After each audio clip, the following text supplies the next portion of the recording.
నమస్కారం news 9 TV Telugu వార్తలకి స్వాగతం. మహబూబాబాద్ జిల్లా రాజకీయాల్లో కీలక పరిణామం చోటు చేసుకుంది.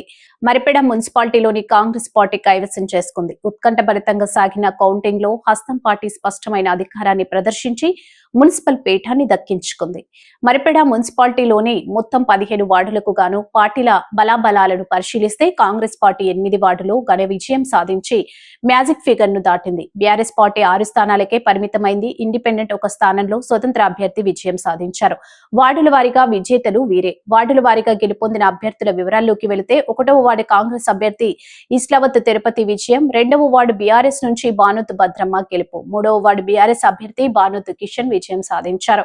4వ వార్డు కాంగ్రెస్ నుంచి మెరుగు రాము జయకేతనం ఎగురవేశారు. 5వ వార్డు బీఆర్ఎస్ అభ్యర్థి బోడా భాస్కర్ విజయం, 6వ వార్డు కాంగ్రెస్ అభ్యర్థి కలం సునీత గెలుపొందారు. 7వ వార్డు కాంగ్రెస్ నుంచి మండం కాంతమ్మ విజయం, 8వ వార్డు కాంగ్రెస్ అభ్యర్థి ప్రగతి విసారపు ఘన విజయం, 9వ వార్డు కాంగ్రెస్ నుంచి గుగులోతు నీలా గెలుపు, 10వ వార్డు బీఆర్ఎస్ అభ్యర్థి బేబీ శ్రీ విజయం సాధించారు. 11వ వార్డు బీఆర్ఎస్ నుంచి లావుడియా సత్యవతి యుగంధర్ గెలుపు, 12వ వార్డు ఇండిపెండెంట్ అభ్యర్థి గంట్ల గౌతమ్ రెడ్డి సత్తా చాటారు. 13వ వార్డు బీఆర్ఎస్ నుంచి గంట్ల సుజాత మహిపాల్ రెడ్డి విజయం, 14వ వార్డు కాంగ్రెస్ అభ్యర్థి జాటోతు సురేష్ విజయం, 15వ వార్డు కాంగ్రెస్ నుంచి లూనావత్ రమేష్ గెలుపొందారు. మొత్తానికి 17 వార్డులున్న మరిపెడలో 8 స్థానాలను గెలుచుకోవడం ద్వారా కాంగ్రెస్ పార్టీ స్పష్టమైన మెజారిటీతో మున్సిపాలిటీపై పట్టు సాధించింది. దీంతో కాంగ్రెస్ శ్రేణులు సంబరాలు అంబరాన్ని అంటుతున్నాయి.